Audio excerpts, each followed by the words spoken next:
going on, ladies and gentlemen? Welcome to the show tonight. No, you're not. No, all right, nobody. Cool. No, Yeah, get some people in here, Chuck. Welcome to the comedy showcase tonight. I am your host, Robert Nilsson. If you have your phone, it's got, volume on it. Please shut it up for us for a little bit. Got 6 comedians out tonight. What else do I need to say? Be respectful, I guess. Keep your table chatted to a minimum.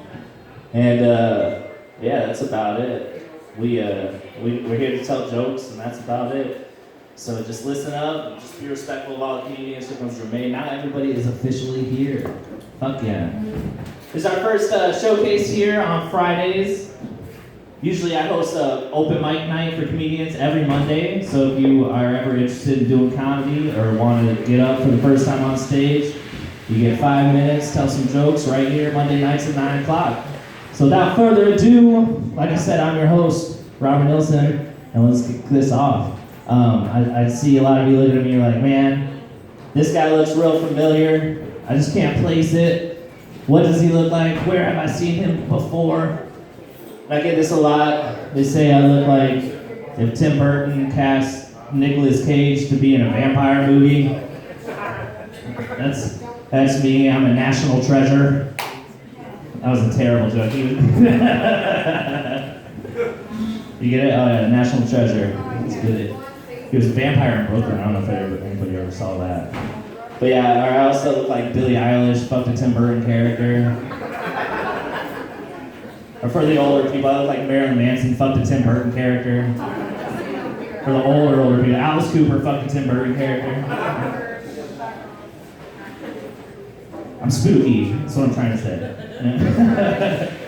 My girlfriend, she recently started a business during COVID. She's a hairstylist, hairdresser.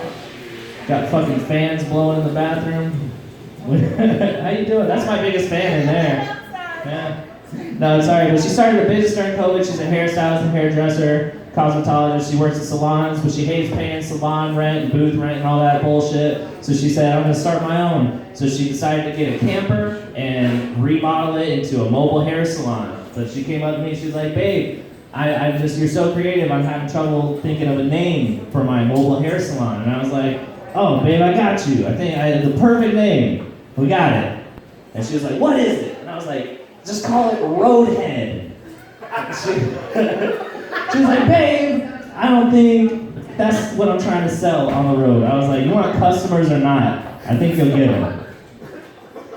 I've had a lot of different weird jobs. She's got a normal job. I've had a lot of different jobs, a lot of normal jobs, different ones too. One of my first jobs, I was a fucking manager at Hot Topic. Surprise, surprise, right?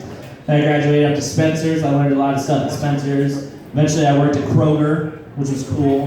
But during the pandemic, I think I had to stop working there. Because it was kind of cool though, they gave me a hat and a mask and an apron. If I put it around, it was like a cape, so I looked like a Kroger superhero. But I felt weird being a white guy with 3 big white K's on me. So I had to quit there. But now I'm doing a lot of stuff from at home. During the pandemic, we all figured out how to, sustain ourselves in different ways. I figured out how to work from home. I'm reviewing different products. Yesterday, I just reviewed a small saw, like a roto razor. They were like, do a video of that. And I also review different products. Is anybody familiar with Adam and Eve? Yeah. Super Bible fans in here. No, the Adam and Eve, I got involved in working for them, reviewing their products. So they said, hey, we're going to send you a bunch of sex toys, and we just need you to review them. So I was like, all right, what do I do? Just make videos of me using it, and then sending that to you? And they're like, whoa, no, you don't need to use it. You can use it, but don't show us. Just review it. So I was like, oh man, well, I should have read the instructions. But being at my house, I have all these sex toys around now. I have all these different pocket pussies, which is weird. It's not anything I'd ever buy, but I get them sent to me all the time. I have 4 different ones now. And it's weird when I use them, because they're modeled after porn stars. Like a Kendra Lust one, I got a Sophie D one, I got somebody else, I can't remember her name, but she's some whore on the internet. And but I feel bad when I use them I feel like I can't watch somebody else, some other performer's porn while I use it. I feel like I'm cheating on it for some reason. I'm like, oh, I can't use the Sophie D vagina for anybody else. I feel dirty. And I'm already trying to be dirty, so it's like an oxygen catch-22. Yeah. Oh man. Yeah, I'm cheating on myself sometimes. It feels. But so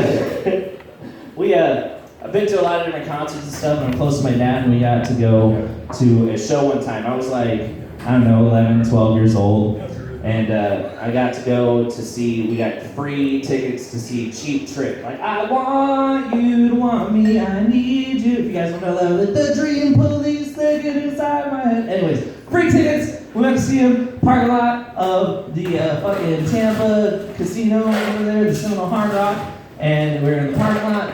Cheap Trick's playing. My dad puts me on his shoulders, and I don't know if you guys have ever seen like when you saw your first concert tits, but I saw them that day. It was awesome, but it was also terrifying because I was on my dad's net. What are you pointing at? This is a blender, and I don't want to turn it on while you're doing this, but. I got 3 minutes. All right. Yo, be patient. I'm telling jokes. My dad put me on his neck, and I saw my first concert tits. And I was conflicted because it was awesome, but I was also in fear of stabbing my dad in the back of his neck. You know what I mean? So I'm conflicted, and I'm 11, and they're like, the dream police, and I'm like, oh, my head. You know what I mean? So like, my dad like keeps trying to adjust me, trying to fix me, and I'm like, oh dude, damn it, please stop. And he's like, what, do you want down or something? I'm like, no. And he's like, well, I just don't get it. And like I said, I'm close to my dad, but I didn't want to be that close to my dad, you know what I'm saying? So, ladies and gentlemen, I am Robert Nelson. Thank you for being awesome for me tonight. Next up, we got this awesome guy who's been coming to my open mic nights here on Mondays. He's been killing it. He's new to the comedy scene. Andrew Rose, ladies and gentlemen, give him a round of applause.